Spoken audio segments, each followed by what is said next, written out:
"You will not board this plane with that rifle. I don't care who you are." The airline supervisor's voice echoed through the gate like a thunderclap. Passengers turned, startled. Phones came out, a tension so thick you could slice it with a bayonet.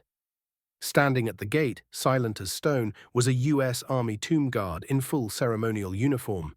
His eyes locked forward, his white gloves gripped the ceremonial M14 resting on his shoulder. Beside him, a flag-draped casket lay on a gurney, quiet and heavy with finality. He didn't blink. He didn't flinch. He didn't move. Because this wasn't just a trip. This was a mission. Inside that coffin was Private Nathaniel Ross, 19 years old, died saving his entire unit from an ambush in Afghanistan. His mother was waiting halfway across the country, holding the last voicemail he ever left. And Staff Sergeant Michael Alden had made a silent vow. Nathaniel would come home with honor. But now some airline policy enforcer, clipboard in hand and ego to match, was trying to break a sacred ritual. "This isn't a battlefield," the supervisor sneered. "This is an airport." Michael didn't respond. His orders were clear. Never leave the fallen, never surrender the rifle, maintain the watch, even when no one's watching. Passengers began to gather. A child asked, "Is that a real soldier?" Someone whispered, "He's a tomb guard." And yet the confrontation escalated. TSA officers were called. One reached toward the rifle, another gestured at the casket like it was oversized luggage. That's when Michael finally moved. Slowly, deliberately, he stepped in front of the coffin and planted both feet shoulder-width apart. His voice came out steady, but heavy with conviction. "This man gave his life for strangers. I won't let him travel like cargo." Silence dropped over the terminal like a blackout curtain. Even the conveyor belts seemed to hum quieter.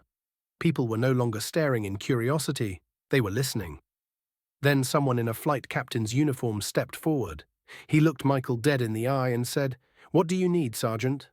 Michael didn't ask for much. "A seat for him, a walk with honor, and permission to carry my weapon. It's not for defense, it's for dignity." The pilot turned to the supervisor. "Get it done." And suddenly, things changed. The terminal, moments ago buzzing with tension, now shifted into a hush of respect.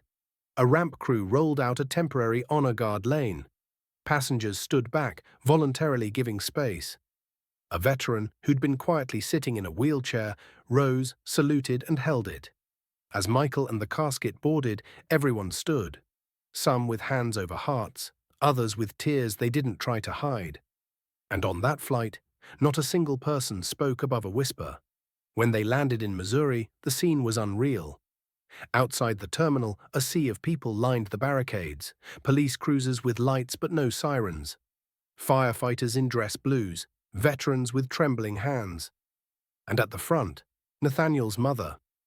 She had one hand over her chest and the other holding a photo of her son in uniform. Her knees buckled slightly when she saw the casket emerge from the aircraft. But it wasn't just the return of her son. It was how he returned. Michael stepped off first, rifle still on shoulder, eyes still forward, uniform immaculate. His steps were deliberate, synchronized with sacred precision. He walked beside the coffin all the way to the hearse, then snapped into salute as the casket was lifted. It wasn't just respect, it was ritual. When he turned to Nathaniel's mother, he didn't speak right away. He simply reached out and handed her the folded American flag. That's when she broke down, sobbing into his chest. "You brought him home," she whispered. "You didn't let him travel alone." Michael's voice cracked for the first time. "I promised I wouldn't." Behind them, the crowd remained still, every soul frozen in collective awe. No one shouted, no one clapped. It was sacred silence. That silence said it all. That honor isn't convenient, that duty doesn't pause for bureaucracy, that some uniforms still mean everything. And the man who wouldn't surrender his rifle, who refused to leave a fallen brother behind. He didn't just guard a tomb, he guarded a nation's conscience. He walked back alone, but not unnoticed.